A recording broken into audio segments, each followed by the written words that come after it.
Hello दोस्तों, मैं रिचा आपका अपने YouTube channel NCERT solution with Richa में स्वागत करती हूँ। Welcome to NCERT solution with Richa. तो आज हम एनसीईआरटी की सीरीज स्टार्ट करने जा रहे हैं, जिसमें ज्योग्राफी की भूगोल की पहली क्लास है हमारी। इसमें एनसीईआरटी क्लास 6 की ज्योग्राफी का फर्स्ट चैप्टर हम शुरू करने जा रहे हैं। तो आइए देखते हैं हम इस फर्स्ट चैप्टर में क्या क्या जानते हैं, क्या क्या समझते हैं और क्या क्या डिस्कशन करते हैं।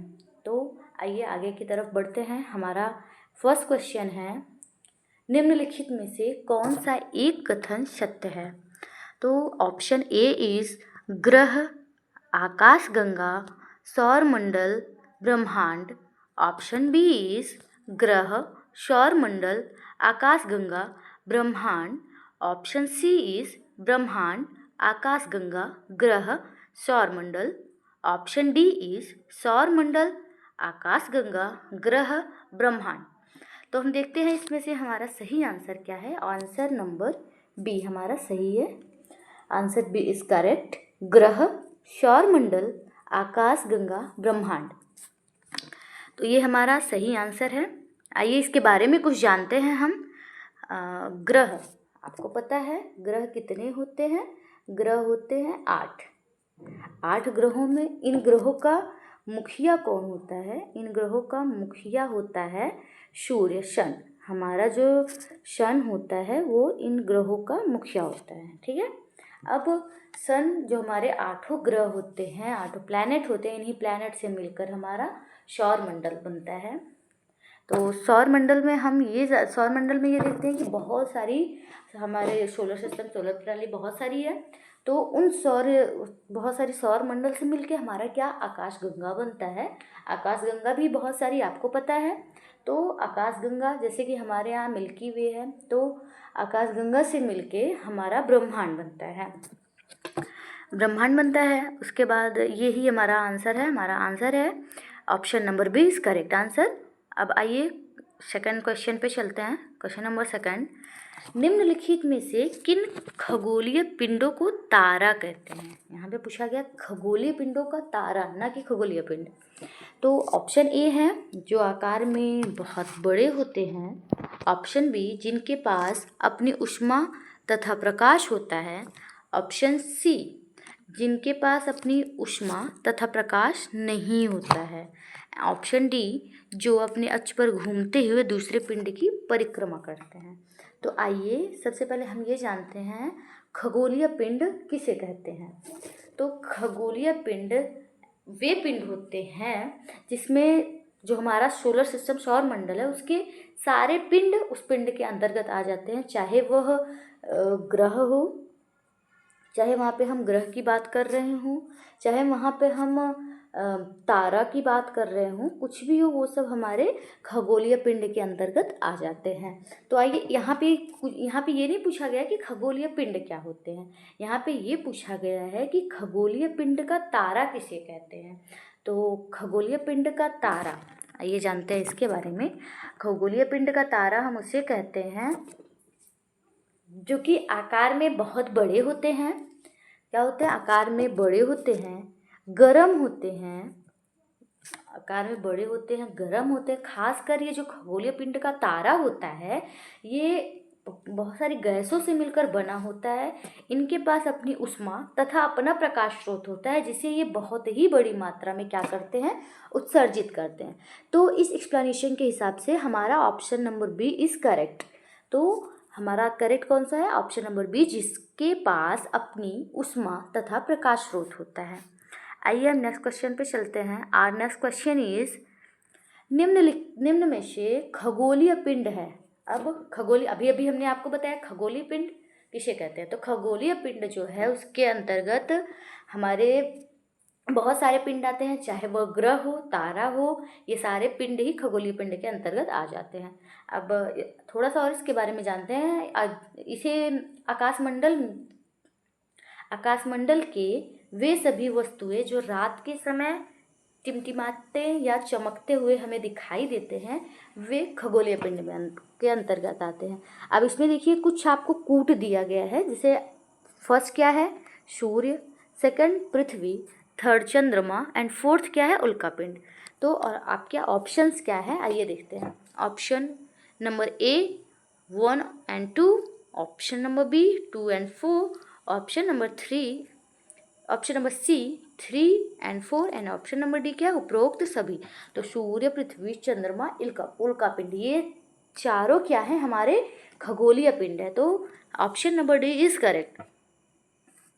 उपरोक्त सभी, all of the above is the right answer. तो आइए हम चलते हैं क्वेश्चन नंबर नेक्स्ट पे, देखते हैं क्वेश्चन नंबर नेक्स्ट क्या है। सौर प्रणाली की खोज किसने की थी। अब यहाँ पे ये पूछा जा रहा है कि who is the discovered of solar system. Then option A है गैलीलियो, ऑप्शन बी इज जेलबेयर्ड, option C Kepler, option D is Copernicus. आइए जानते हैं सौर मंडल क्या है। सौर मंडल सूर्य और उन सभी पदार्थों को संगठित करता है, सूर्य और उन सभी पदार्थों को संगठित करता है जो इसका चक्कर प्रत्यक्ष और अप्रत्यक्ष रूप से लगाते हैं। ठीक है, जो चक्कर सौर प्रणाली का इनडायरेक्ट या डायरेक्ट चाहे जिस वे में भी लगाए, लेकिन वो उनकी चारों तरफ घूमते हैं। तो उनकी चारों तरफ ये घूमते हैं। एक और तरीके से हम समझ सकते हैं कि सौर प्रणाली क्या है। तो सौर प्रणाली जो है, हमारी जो सौर प्रणाली सोलर सिस्टम होते हैं, ये दो तरीके से हो सकते हैं। पहला तरीका आकाश पिंडों की प्रणाली, जो आकाशीय पिंड हमारे होते हैं वो भी सौर प्रणाली के अंतर्गत आते हैं। और दूसरा है सूर्य से ऊर्जा का इस्तेमाल करके बिजली बनाने की तकनीकी, जिसे सौर ऊर्जा प्रणाली या फोटोवोल्टिक पीवी प्रणाली भी कहते हैं। ये हो गया हम सौर प्रणाली क्या है इसके बारे में हमने आपको बताया। तो आइए देखते हैं कि इसकी खोज किसने की। ऑप्शन ए आपका है गैलीलियो, ऑप्शन बी जेलबेयर्ड, option C Kepler, option D Copernicus. हमारे जो खगोल शास्त्रीय कॉपरनिकस ने सौर प्रणाली की खोज की थी। कॉपरनिकस ने सौर प्रणाली की खोज की थी। तो option D is correct, Copernicus. आइए नेक्स्ट क्वेश्चन पे चलते हैं। क्वेश्चन नंबर 5 पे चलते हैं। इसमें ये पूछा गया है कि पार्थिव ग्रहों की संख्या कितनी है। पूछा है पार्थिव ग्रह की संख्या कितनी है। संख्या जानने से पहले हम ये जानते हैं कि पार्थिव ग्रह क्या है। पार्थिव ग्रह को हम आंतरिक ग्रह भी कहते हैं। ठीक है, पार्थिव ग्रह को आंतरिक ग्रह, इंटरनल प्लैनेट,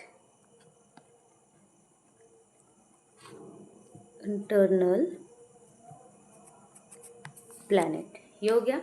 अब ये कितने होते हैं, ये होते हैं 4। ऑप्शन क्या वो 4 आपके ऑप्शन में, आइए देखते हैं। Option A 3, option B 4, option C 5, option D है 6। तो ऑप्शन बी है 4। ये 4 हमारे क्या है, पार्थिव ग्रह, इंटरनल प्लैनेट है। नेक्स्ट क्वेश्चन इज तारामंडल क्या है। ठीक है, तारामंडल क्या है। तारामंडल क्या है आइए पहले ये जानते हैं। तारामंडल तारों का ऐसा समूह, तारों के उस समूह को जो पहचानने योग्य आकृति बनाते प्रतीत होता है, उन्हें हम तारामंडल कहते हैं। जैसे कि हम ध्रुव तारा को पहचानने के लिए हम कहीं भी खड़े हैं तो हम देखते हैं कि तारे के उत्तर दिशा में एक तारा, चांद के उत्तर दिशा में एक तारा जो बहुत ज़्यादा ही टिमटिमाता है, जो हमें सदैव ही उत्तर दिशा में दिखाई देता है। तो क्या करते हैं हम, बस एक प्रतीत होता है कि हम एक निशाना बनाते हैं कि हाँ यहाँ से ध्रुव तारा है। अब जैसे कि इसमें देखते हैं ग्रेट बियर, सप्तऋषि, ग्रेट बियर को सप्तऋषि कहते हैं, ओरायन आदि, ये है हमारे तारामंडल। आपको पता है भारत में कुल कितने तारागृह हैं। भारत में कुल 30 तारागृह हैं। इनमें से 4 जो हमारे भारत का मुख्यतः है। पहला है मुंबई में स्थित है हमारा पहला तारामंडल। तो अब तारामंडल कुल 30 है, 30 तारागृह है हमारे भारत में। चार मुख्य हैं, चार मुख्यतः जो है, पहला कहाँ पे है, पहला है Mumbai, and second is new Delhi, नई दिल्ली में, और थर्ड है बेंगलुरु, एंड फोर इज अपना इलाहाबाद, जिसका नाम अब बदल के प्रयागराज कर दिया गया है। ये चार तारागृह हमारे भारत में मुख्यतः हैं। तो आइए तारामंडल क्या है। ऑप्शन ए है पृथ्वी से समदूरस्थ तारों की आकाश में एक विशेष आकृति, एंड ऑप्शन बी इज ऐसे तारों की आकाश में एक विशेष आकृति जो पृथ्वी से समदूरस्थ नहीं हो सकते। ऑप्शन सी इज हमारे सौरमंडल के ग्रहों की आकाश में एक विशेष आकृति। ऑप्शन डी इज अंतरिक्ष में तारों, ग्रहों और उपग्रहों की स्थिति के कारण आकाश में इनकी एक विशेष आकृति।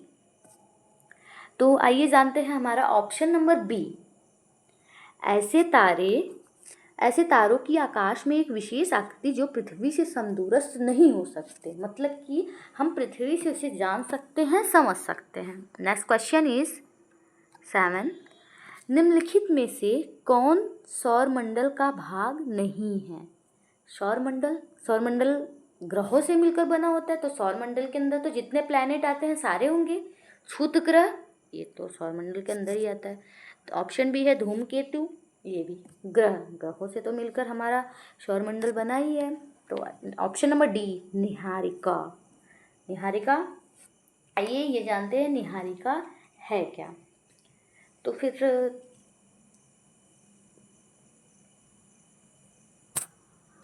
हमारा निहारिका जो है वो सौरमंडल का भाग नहीं है। यह धूल, हाइड्रोजन, हीलियम और अन्य कई आयनित गैसों का एक विशाल बादल है।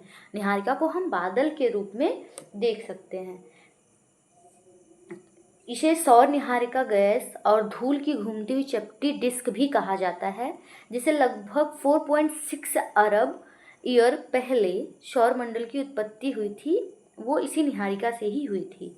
इस निहारिका को हम और किस नाम से जानते हैं। इस निहारिका को और हम नेबुला भी कह सकते हैं, या नेबुला भी हम इस निहारिका को कहते हैं।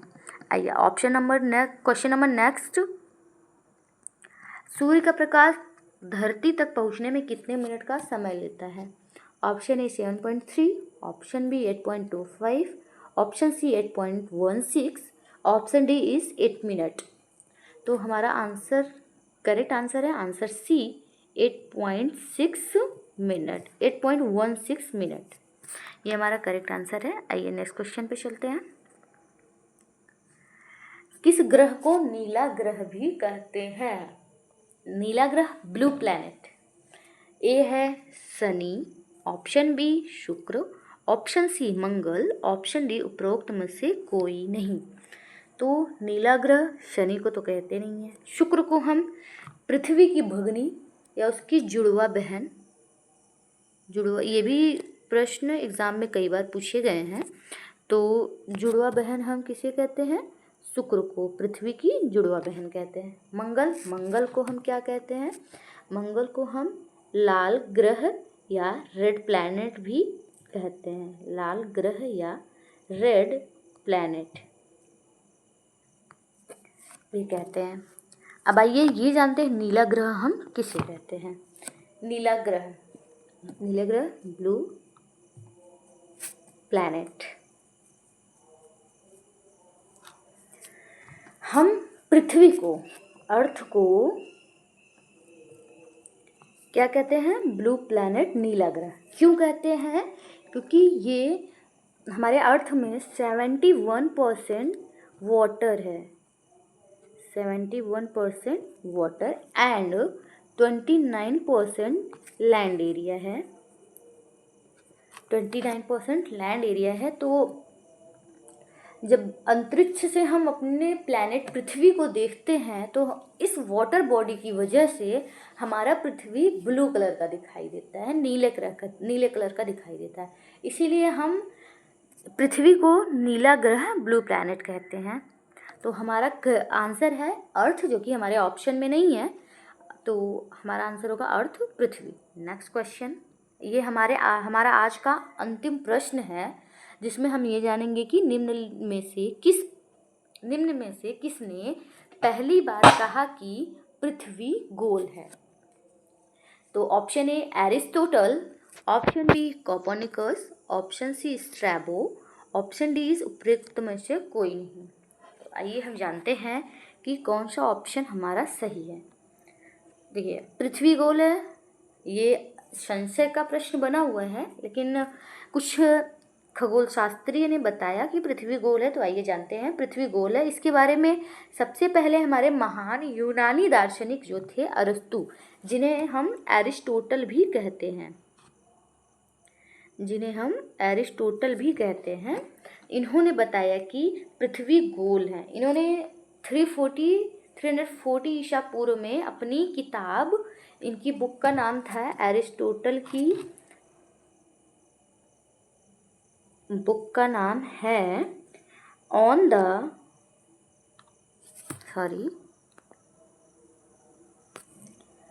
इनकी बुक का नाम है ऑन द हेवन। इन्होंने अपनी इस बुक में यह बात बताई कि पृथ्वी गोल है। तो इस डिस्कशन के हिसाब से हमारा option number A Aristotle is correct. Aristotle हमारा अरस्तु सही उत्तर है। तो इसी के साथ आज की सीरीज़ हम यहीं पे एंड करते हैं। कल फिर से मिलते हैं नई सीरीज़ के साथ, नए क्वेश्चंस के साथ और बेहतरीन कंटेंट के साथ मिलते हैं। तो प्लीज़ अगर आपको मेरा चैनल अच्छा लगे तो सब्सक्राइब, लाइक एंड शेयर ज़रूर करिएगा। Thank you so much. We will meet you again. Bye.